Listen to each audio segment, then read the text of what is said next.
안녕하세요. 당신의 보다 나은 내일을 위해 오늘 당신의 투자를 반올림하세요. 투자 반올림의 이수진입니다. 지난 방송에서는 1인 법인과 관련한 얘기를 해보았는데요. 지난 방송 내용은 위에 보이는 카드를 누르시면 확인하실 수 있습니다. 오늘은 부동산 간접 투자에 대해 알아보고자 합니다. 가장 대표적인 게 리츠죠. 부동산 리츠에 관한 소개와 리츠와는 방식이 좀 다른 SPC 투자에 대해 얘기해 보겠습니다. 오늘도 함께 진행을 도와주시는 분은 수익형 부동산 컨설턴트 박지원 팀장님입니다. 자, 시작하기에 앞서 아직 구독 안 하신 분은 구독 먼저 부탁드립니다. 자, 박 팀장님, 먼저 리츠와 SPC가 어떤 건지 개념부터 한번 알아볼까요? 네, 그럴까요? 먼저 이해하기 쉽게 예를 한번 들어보겠습니다. 부동산이랑은 좀 다른 얘기인데요.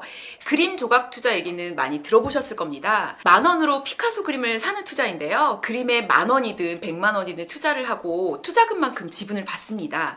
주식처럼 자유롭게 지분을 사고 팔 수도 있고 그림 대여나 처분으로 수익이 나면 배당 수익도 받습니다. 이런 회사에 투자를 하는 게 리츠라고 보시면 됩니다. 지분권이 있고 지분은 자유롭게 거래가 가능하고 수익 배당을 받는 거죠. SPC는 조금 다릅니다. 특정한 목적을 가지고 만들어지는 특수목적법인이죠. 리츠는 동양화든 서양화든 구상이든 비구상이든 관련 없이 그림이면 됩니다. 투자자의 선택권이 없습니다. SPC는 투자 대상이 있고 그것을 목적으로 만들어지는데요. 예를 들어 웃을까 말까 모나리자라는 그림이 있다면 오직 이것을 사고 팔기 위해 만들어지는 게 SPC입니다. 그래서 SPC는 웃을까 말까 모나리자라는 그림을 사고 그것을 매각을 하면 목적 달성을 이루게 되고 투자자는 투자금과 수익 배분을 받고 해산하게 되는 그런 구조입니다. 그러니까 리츠는 주식회사처럼 망하지 않으면은 사업을 계속 진행하고 수익 배분하고 투자자는 주식을 사고 팔듯이 언제든 지분을 처분해서 수익 실현할 수 있다는 얘기인 거고요. 네. SPC는 어떤 특정 목적을 달성하기 위해 슬림하게 만든 회사라서 목표 달성이 되면은 다음 사업 없이 빠이빠이 하고 끝난다는 얘기인 거죠. 네. 대신 의사결정 구조가 단순하고 비용과 경비 지출이 적어서 수익이 높다는 거고요. 네, 그렇습니다. 리츠는 여러 건의 물건을 다루기에 수익률의 편차가 발생을 하고 투자자는 의사결정 과정에 참여를 할 수가 없습니다. 그리고 회사 운영을 지속하기 위한 고정비와 경비가 들지만 SPC는 특정 목적 실현을 위해 투자자가 참여하는 페이퍼 컴퍼니라서 비용과 경비가 적게 들어가고 의사결정이 투명하고 단순합니다. 수익 구조도 단순하고 수익이 높습니다. 기본 개념은 이 정도로 이해하면 될 것 같고요. 이번에는 리츠와 SPC에 대해 좀 더 구체적으로 알아볼까요? 먼저 리츠부터 한번 알아보죠. 네, 리츠는 부동산 펀드와도 다른데요. 리츠는 부동산 투자 회사에 투자를 하는 거고 부동산 펀드는 부동산에 투자를 하는 겁니다. 리츠 투자자 입장에서는 투자한 회사의 수익이 중요를 하고 부동산 펀드 투자자는 매입한 빌딩이나 오피스의 가치와 임대 수익이 중요합니다. 리츠는 부동산 회사이니까 여러 개의 부동산에 투자를 하고 보유를 할 수가 있지만 부동산 펀드는 한 개의 펀드에 하나의 실물 자산만 편입을 합니다. 수익 실현에서도 차이가 있는데요. 리츠는 주식처럼 매매가 자유롭고 펀드처럼 환매 수수료가 없습니다. 부동산 펀드는 펀드이다 보니까 부동산을 편입하고 매각하기까지 시간이 오래 걸리고 환매가 안 됩니다. 이게 보험 중도 예약하면 원금도 못 건지는 거랑 똑같은 거죠? 또 리츠는 정부의 세제 혜택 지원이 높은데요. 재산세와 배당소득 분리과세가 되고 취득세 30% 감면도 받을 수가 있습니다. 또 퇴직연금, 적립금도 상장 리츠에 투자하는 것이 허용이 돼서 시장 규모가 점점 커지고 있는데요. 리츠의 가장 큰 장점은 소액 투자가 가능하다는 겁니다. 소액으로 부동산 투자회사에 투자를 해서 배당 수익을 받을 수가 있는데 배당 수익은 부동산 투자회사법상 수익의 90% 이상 배당하도록 되어 있습니다. 지난 정부에서 리츠를 많이 밀어줬어요. 부동산 투자하고 싶으면 아파트나 그런 거 직접 사지 말고 리츠 같은 걸로 간접 투자해라. 뭐 이런 식인 거죠. 네. 배당 수익이 90% 이상이면 굉장히 고배당이네요. 네. 삼성전자가 수조원 이익 나도 배당은 얼마 안 되잖아요. 네. 삼성전자 20년 배당 수익이 평균 1.37%인가 그래요. 다 사나이복으로 쌓아놓고 있는 거죠. 근데 전 삼성전자에는 혹시 투자할지 몰라도 리츠에는 투자하네요. 아니 배당률 90%나 한다는데 왜 안 하세요? 모르고 물어보시는 거 아니죠? 자, 배당률이 높으면 뭐예요? 전체 수익이 낮은데 2020년 위탁관리 리츠 기준 리츠 배당 수익률이 9.56%예요. 적지는 않죠. 네. 근데 그때는 부동산 상승기였거든요. 네. 그때 직접 투자했으면 수익률이 비교나 되겠어요? 그렇죠. 우리나라는 리츠가 생긴 지 얼마 안 됐잖아요. 네. 근데 리츠 역사가 오래된 미국을 한번 살펴보면요. 우리나라도 결국 시간이 그만큼 지나가면은 추세가 비슷해질 테니까요. 네. 미국 리츠지수 보면은 1980년 이후 42년 동안 연평균 수익률이 4.6%예요. 근데 같은 기간 스탠다드 앤 푸어스 500 지수는 연평균 수익률이 8.4%거든요. 네. 소자본으로 투자해갖고 안정적이고 높은 수익 내고 싶으면은 미국 인덱스 펀드 투자하지 뭐하러 리츠에 투자해요? 아니면 오피스텔 전세계 투자가 더 낫죠. 그것도 회고로 가능하니까요. 네, 그렇죠. 리츠 회사는 안정적 수익을 목표로 하기에 임대 수익이 안정적이고 높은 곳에 투자를 하고 투자 범위가 좁을 수밖에 없습니다. 그리고 배당을 90%씩 하면 리츠 지분권 가격은 오를 수가 없죠.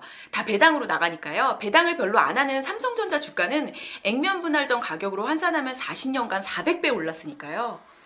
자, 그럼 상대적으로 SPC는 수익률이 높다는 얘기인 거죠? 네, SPC에 따라 좀 다를 수는 있지만 수익률은 비교할 수 없이 높습니다. 혹시 리츠 평균 수익률이 8%인데 2배 더 높아서 16% 줍니다. 뭐 이러는 거 아니죠?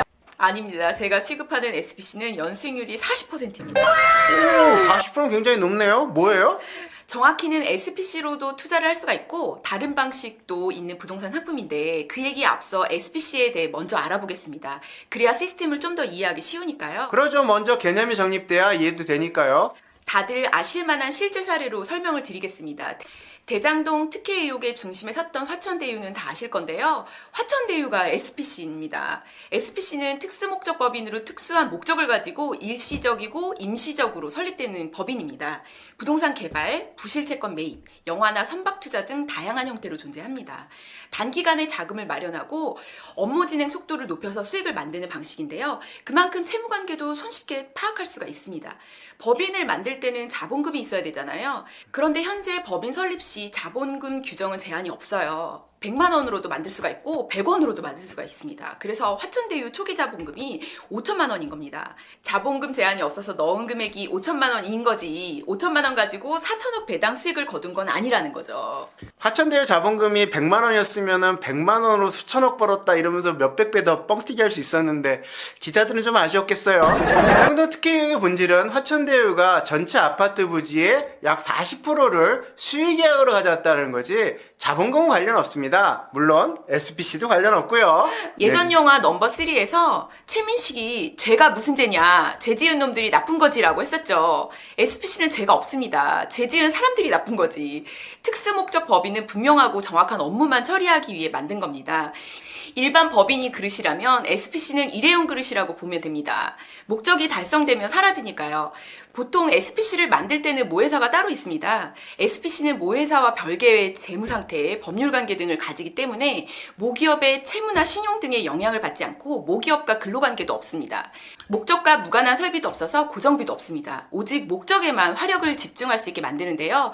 그래서 SPC는 페이퍼 컴퍼니로 만들고 자금이 흘러가는 파이프로만 운영합니다.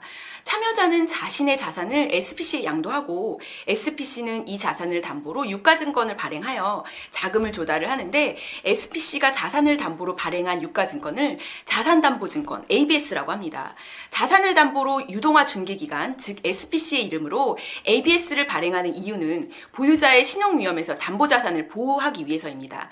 만약 투자를 한 자산 보유자가 파산을 하더라도 담보자산은 SPC 소유이기 때문에 사업 진행에 영향을 주지 않고 사업 완료 후 원리금 지급에 문제가 없습니다.